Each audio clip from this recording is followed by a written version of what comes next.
না, প্রথমত ধন্যবাদ শেখ রহমতুল্লাহ ভাইকে আমাকে এখানে আমন্ত্রণ করার জন্য। বেশ কয়েকদিন আগেই ওনার সাথে কথা হচ্ছিল, তো পরে উনি আমাকে এখানে আমন্ত্রণ জানালেন। আলহামদুলিল্লাহ আজকে এখানে এসে এটা প্যাকেজিংয়ের এটা দেখলাম এবং আলহামদুলিল্লাহ ওনার সাথে কথা বলে যতটুকু বুঝলাম যে মানুষের জন্য উনি যতটুক সম্ভব তার চেয়ে বেশি করার চেষ্টা করে এবং ওনার যে সংস্থা যে কাজগুলো করছে এবং এরা মানে আনবিলিভেবল এবং সর্বস্তরের মানুষ যেভাবে এসে ভলেন্টিয়ারের কাজ করছে এটা খুবই খুবই সন্তোষজনক। আপনি যেহেতু এসেছেন এরকম একটি উদ্যোগে, নিশ্চয়ই আপনারও অংশগ্রহণ থাকবে, ইনশাআল্লাহ একটু জানতে চাচ্ছিলাম। ওই বিষয়টা আমি প্রকাশ করতে চাই না, কারণ এটা রিজনটাও আমি ওনাকে বলেছি, এটা খুব ভালো করে উনি জানেন। এটা এটা আল্লাহর কাছে জমা থাকলো, এটাই আমার কথা আর কি। একটু জানতে চাই, এই এত বড় একটা বন্যা হয়েছে, সাধারণ মানুষও কিন্তু আমরা দেখেছি এই শুধু এখানে না, মানুষ ঝাঁপিয়ে পড়েছে। আমরা টিএসসি দেখে শুরু করে সবখানে কিন্তু মানুষের যে উপস্থিতি বা এইরকম যে এগিয়ে আসা আগে কিন্তু হয়নি। একটু আসলে মানুষের মধ্যে যে মানবিকতাটা বাড়ছে কিনা বা এত বড় বন্যার পিছনে একটু কারণটা।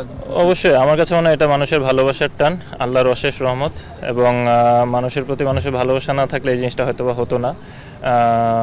মানুষের প্রতি মানুষের যে টান, সেটা আমার ভাই হোক, আমার বোন হোক, আরেকজনের ভাই হোক, বোন হোক, সন্তান-সন্ততি হোক, সবাই আমরা ফ্যামিলি।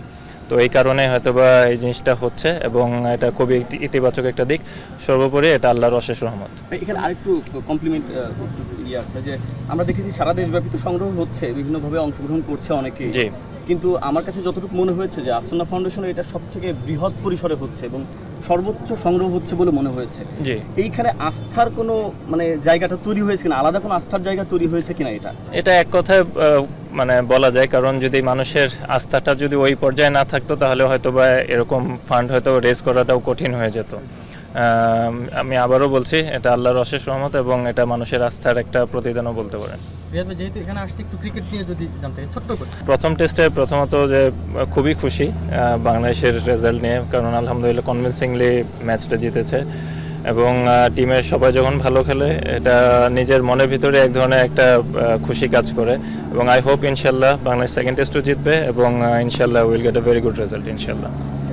না, প্রথমত ধন্যবাদ শেখ রহমতুল্লাহ ভাইকে আমাকে এখানে আমন্ত্রণ করার জন্য। বেশ কয়েকদিন আগেই ওনার সাথে কথা হচ্ছিল, তো পরে উনি আমাকে এখানে আমন্ত্রণ জানালেন। আলহামদুলিল্লাহ আজকে এখানে এসে এটা প্যাকেজিংয়ের এটা দেখলাম এবং আলহামদুলিল্লাহ ওনার সাথে কথা বলে যতটুকু বুঝলাম যে মানুষের জন্য উনি যতটুক সম্ভব তার চেয়ে বেশি করার চেষ্টা করে এবং ওনার যে সংস্থা যে কাজগুলো করছে এবং এরা মানে আনবিলিভেবল এবং সর্বস্তরের মানুষ যেভাবে এসে ভলেন্টিয়ারের কাজ করছে এটা খুবই খুবই সন্তোষজনক।